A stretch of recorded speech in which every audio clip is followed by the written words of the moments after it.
Ready, start.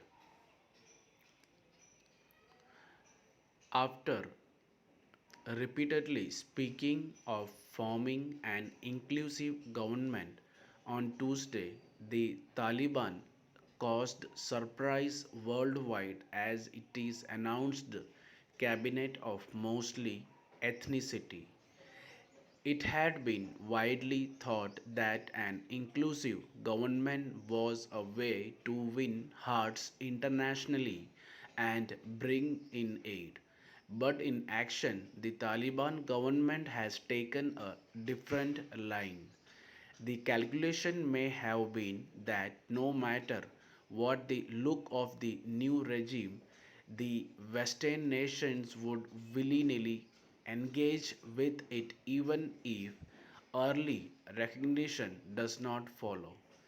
This may not be off the mark, for apprehension has been voiced at senior Western circles that the risk of isolating the Taliban by squeezing it out financially may push the new rulers further into the alleyways of extremism. A 20 nation expanded conference of Western foreign minister co-chaired by US Secretary of State Antony Blinken and his German counterpart balanced the question of engagement with the conduct of the Taliban government. Recent examples of Taliban in authority, such as violence inflicted on peaceful protesters, have led to considerable international concern, and yet some engagement cannot be ruled out. This is likely to take the form of humanitarian aid as Afghanistan is grappling with the second consecutive year of drought with the numbers of internationally with numbers of internally displaced person rising and Afghans living home on foot for the other countries.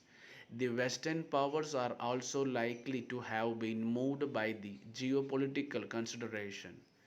If Western countries and West dominated international financial and aid institutions were to hold back, they would be anxious that China will seek to fill the aid giver slot, especially given its relationship of being all weather friends with Pakistan.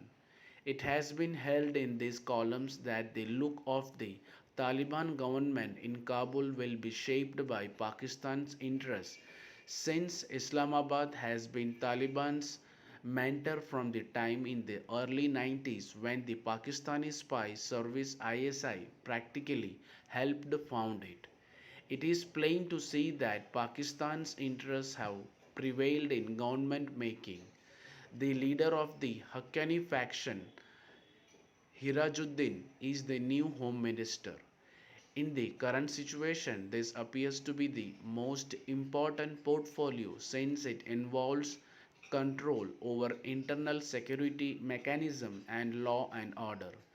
The Prime Minister Muhammad Hassan, who was Deputy Foreign Minister in the last Taliban government 1996-2001, is relatively obscure figure.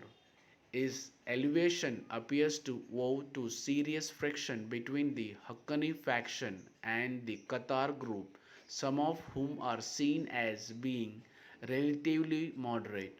The most prominent Taliban leader, Mullah Abdul, who co founded the Taliban and signed the February 2020 peace accord with the US, was earlier being tipped to the PM, but most now serve as one of the mullah two deputies. Time will tell if this deepens internal chasm.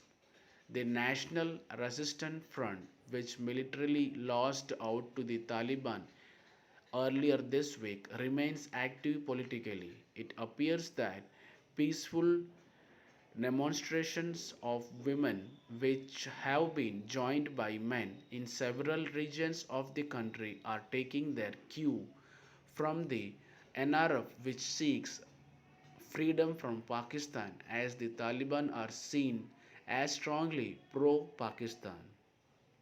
NRF has declared the Taliban government illegal and urged the world not to grant it recognition. This imparts a fresh dynamic to the situation.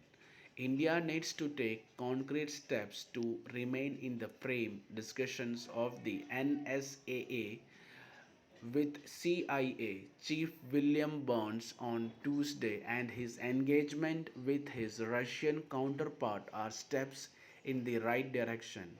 But India needs to take independent steps as well, even if these are small steps. Stop.